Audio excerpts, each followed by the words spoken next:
Hello, and welcome to this meditation. There is a small island off the western coast of France called Belle Île en Mer. It is a beautiful rocky island where the weather is cool. As I describe it to you, you are going to get cozy and comfy in your bed and allow yourself to drift off to sleep. So make sure you have your favorite pillow and snuggle up in just the position you like.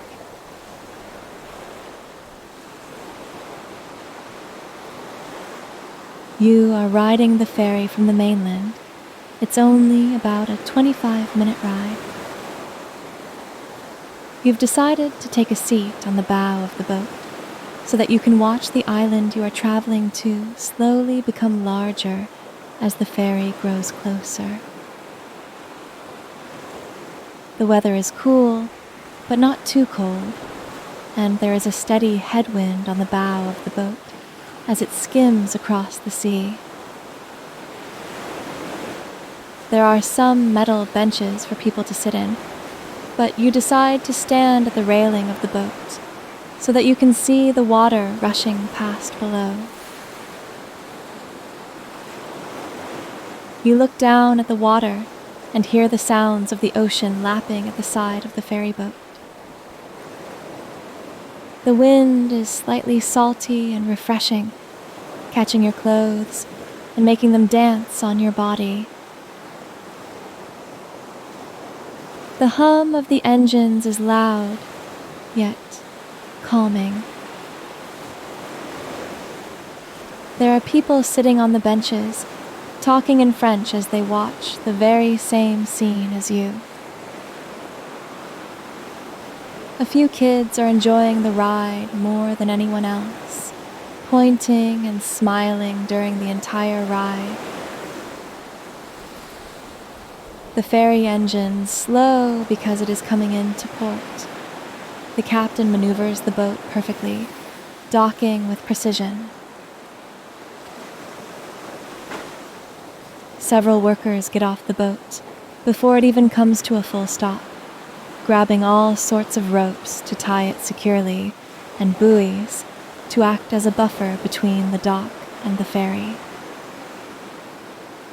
A small bridge extends off the side of the boat to allow for passengers to exit, and a large ramp on the end of the boat slowly lowers to allow for the cars it carried across the bay to drive off. The whole process of unloading everything goes so smoothly, and there is no rushing, and no waiting in line. You can hear some seabirds flying overhead as you enter the beautiful village.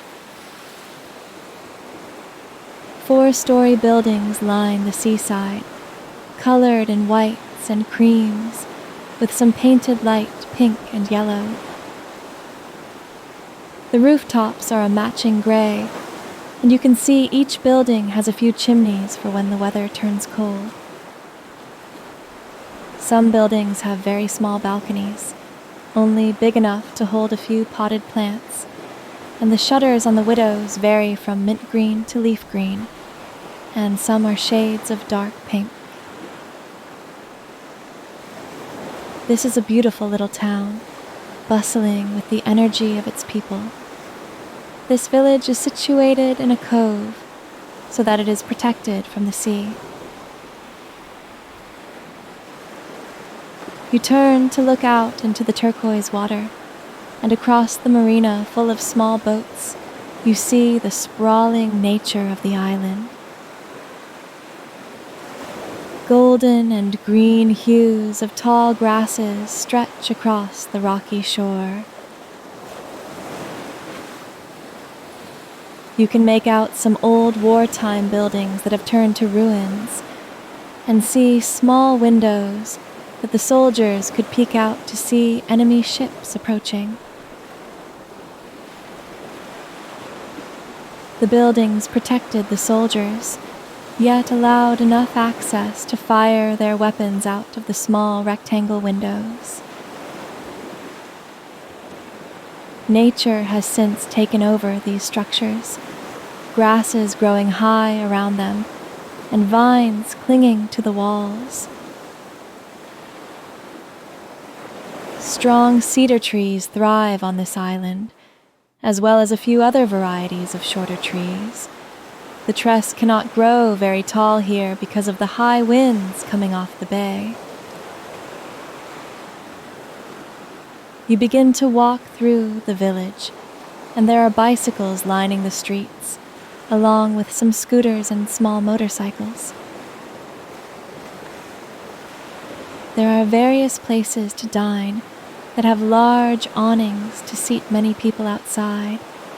The tables and chairs at these establishments are placed as closely together as they can get, allowing for a maximum number of customers. Some shops you pass by are filled to the brim with one-of-a-kind paintings, flashing their beauty through the windows, enticing people to enter the gallery and buy one to take home. You are enjoying the simple geometric shapes of the architecture and how so many windows are open, letting the fresh air in. Some of the open windows have white curtains dancing in the wind. As you pass by a busy crepe shop, you can smell the aroma of chocolate and the batter of the crepes cooking on the skillet. People are delightfully eating their crepes, and you can see them stuffed with various kind of delicious ingredients. You will stop by later to have a crepe or two, but for now, you want to walk along the nature footpaths nearby to begin exploring this beautiful island. As you walk away from the village, there are several footpaths through the tall grasses that lead to various nature areas, ruins, or beautiful secluded coves with turquoise waters and sandy beaches. You decide to take the path that leads to the cliffside to see the beautiful sights of the windswept offshore jagged rock formations towering from sea below that Claude Monet painted many years ago. You walk along the beige-colored footpath that's so many footsteps before you have walked, and notice the low-growing plant life surrounding you are colors of sage greens. Smoothed rocks aid as steps taking you up the cliffside, and as you climb, you can see the cobalt blue horizon of the bay peeks over the hillside in front of you. You are careful with your step, because a fall from this cliff to the sea below would surely be the end of you. The sound of the mighty ocean presents itself as a deep roar and low hissing and splashing sounds. Waves have been crashing and carving this landscape for thousands of years. You make it to the exact view that Monet once perched his canvas. It is spectacular. A dozen jagged rocks are congregating in the sea, growing from large at the base to more treacherous and narrower at their tops. No two are the same. They almost look like dancers, striking a pose in the bay. From your vantage point, you are so high above sea level that you are somewhat looking down on these magnificent structures. Their tops do not even cross the horizon line where the ocean meets the sky. The only plant life that can grow on these rocks acts as a dark green blanket covering the lower half, because the sea below is frothing with energy and the winds are demanding. This is not an ocean that you can swim in. The waves are viciously splashing against the cliffs and rocks, turning the turquoise water white with bubbles. You watch the sunset turn the ocean pink and the sky violet. Find a soft place to sit and soak up this moment into your memories forever. The sunset is growing to darkness, and it's time for you to make your way to your hotel. You give one last glance to this beautiful scene and thank it for blessing your mind.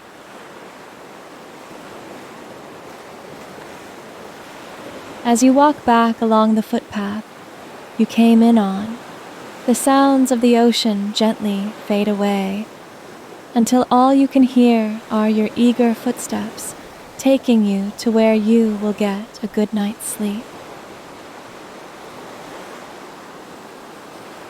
The sky is turning light orange where the sun is escaping, and dark blue as night draws in. The footpath winds and turns, leading to a narrow road that is also a beige and gray color. It's a gravel road that can only fit one car at a time. You pass by houses in the countryside, and they are all white with gray rooftops. There are large protective white doors that cover over the doors and windows of these summer homes to protect them from any strong winds that hit the island. Most of these houses are closed up, but you see some are lived in by locals.